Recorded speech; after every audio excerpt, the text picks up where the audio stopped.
Okay, let's be honest. If you're living in San Diego and you see a trail of tiny ants in your kitchen, you're probably thinking, here we go again. Yeah. Those little guys are practically part of the lease agreement down there. You're not wrong. But what if I told you that understanding your ant enemy is the first step to evicting them?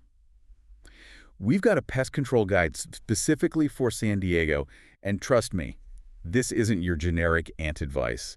We're going deep on this one. What's fascinating about San Diego is that it's a bit of an ant haven. Oh, yeah. You've got the Argentine ants, notorious for their mega colonies that can stretch entire city blocks. And a good colonies. Then you've got those harvester ants, perfectly adapted to the drier climate. Okay, that's both impressive and terrifying, so it's like ant empires right under our noses. Right. No wonder those general tips never seem to work. But this guide gets into specifics, right? It's not just about identifying the ant, but understanding why that matters for actually getting rid of them. Exactly. Let's say you've got Argentine ants. Those guys are all about protein, fueling those massive colonies. So your sugary ant traps, probably not going to cut it. They're looking for a protein-packed feast. Other ants, though, might be all about that sweet nectar. So it's like a targeted approach, almost like choosing the right bait for different fish, but for ants instead.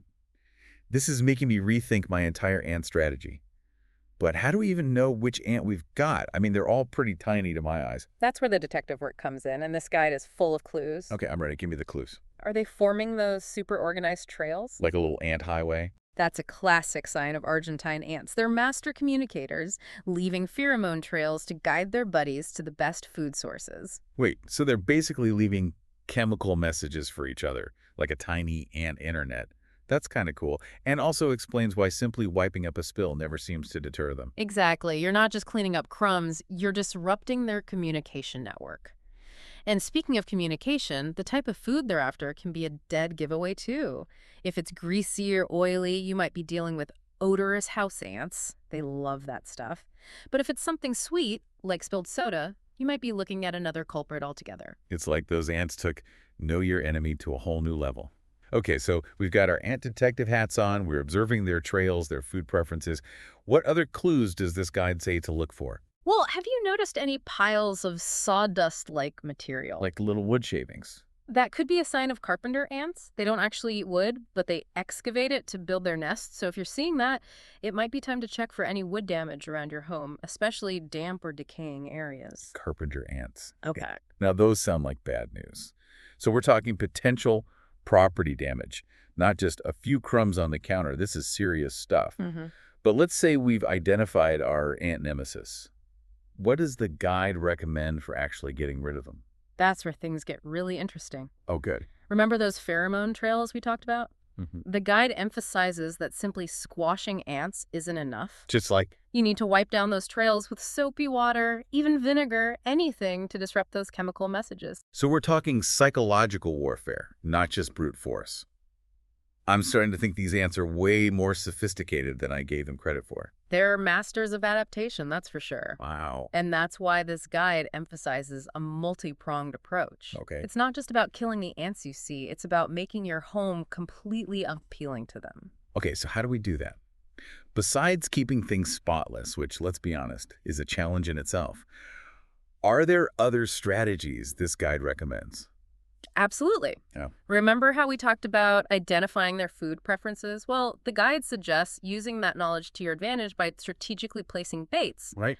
But it's not as simple as just setting out a few sugar traps. Yeah. You need to know what each species finds irresistible. Okay. For Argentine ants, that might mean a protein-pickled bait, while other ants might be lured in by something sweet or even oily. So it's like setting a trap with their favorite food, except instead of a delicious picnic, they get, well, whatever's in those ant baits.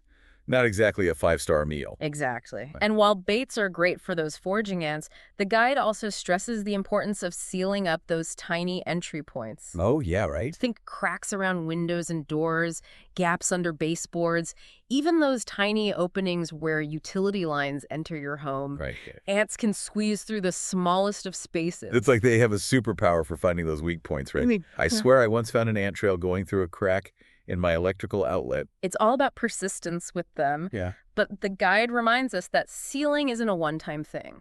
Oh, yeah. Whether stripping can wear down, caulking can crack. So it's important to inspect those areas regularly and make repairs as needed. It's like a constant battle to stay one step ahead of those tiny invaders. Right. But what about those folks who are thinking, okay, I've tried everything, but those ants are still coming back for more? Does the guide offer any hope for those extreme cases? That's where the guide subtly hints that there are situations where professional help might be necessary, Right. while DIY methods can be very effective. Sure. Sometimes you're dealing with a more entrenched infestation, especially with those super colony ants like Argentines. So it's not giving up, it's knowing when to call in the big guns. Yeah. Right. But there are a lot of pest control companies out there. Right. How do you know if you're choosing the right one? I mean, is it weird that I'm suddenly invested in the credentials of ant exterminators? It's not weird at all. Okay. This guide emphasizes the importance of doing your research, especially in a place like San Diego, where local expertise is key. Okay, so what should we be looking for? What makes a pest control company the ant whisperer of San Diego? Well, first and foremost, you want a company that's experienced in dealing with the specific ant species common to the area. So we're not just looking for any pest control company. We're looking for the ones who really know their San Diego ants. It's like finding a specialist, right? You wouldn't go to a heart surgeon for a toothache. Exactly. And just like in medicine, you want a pest control company that takes a thorough approach. This guide subtly emphasizes the importance of choosing a company that will do a proper inspection, identify the source of the infestation, and recommend a targeted treatment plan, not just a generic spray and pray approach. So it's about understanding the root of the problem, not just treating the symptoms.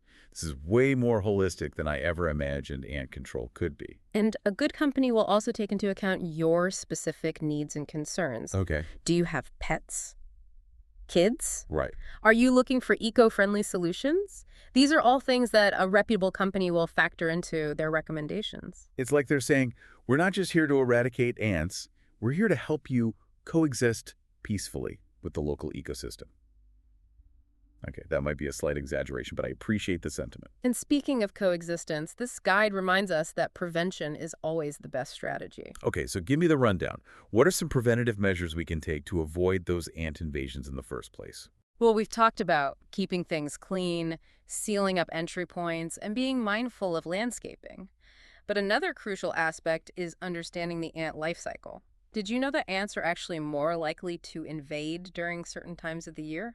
No, but that makes sense. Just like some pests are more active in the warmer months, maybe ants have their own peak season. Tell me more. Exactly. Here in San Diego, with our mild winters, ants can be active year-round. However, they tend to be more aggressive in their foraging during spring and fall when they're building up their food reserves. So those are the times to be extra vigilant, maybe do an extra sweep for crumbs, check for any new entry points, those kinds of things. Precisely. And it's also a good time to inspect your yard for any potential ant havens. Things like wood piles, overgrown vegetation, even standing water can attract those six-legged invaders.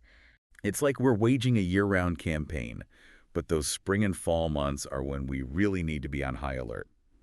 Okay, this is all making sense, but I'm remembering something you mentioned earlier, those Argentine ant super colonies. Does that change the game plan? I mean, can you really prevent an invasion when you're basically surrounded by millions of ants? That's a great question, and one that this guide subtly addresses. With Argentine ants, complete eradication is often unrealistic. Right. They're just too widespread, and their colonies are so interconnected. However, you can manage their presence and minimize their impact on your home. So it's less about declaring war and more about establishing a border, maybe negotiating a peace treaty with those tiny ant overlords. Exactly. It's about shifting your perspective from how do I get rid of every single ant to how do I create a zone of deterrence around my home? And that's where those preventative measures we talked about become even more crucial. It's like we're building a fortress of knowledge to protect ourselves from those tiny invaders. I love it. We started with a simple question about tiny ants in San Diego, and now we're practically ant strategists. And that's the beauty of a deep dive. We've explored the fascinating world of ant behavior, uncovered the secrets to effective pest control, and maybe even gained a new appreciation for these tiny creatures that share our world. And hopefully our listeners are now armed with the knowledge to tackle their own ant encounters with confidence and maybe even a little bit of awe. Remember, knowledge is power, even when it's about something as seemingly small as an ant. Thanks for joining us on this deep dive. Until next time, happy exploring.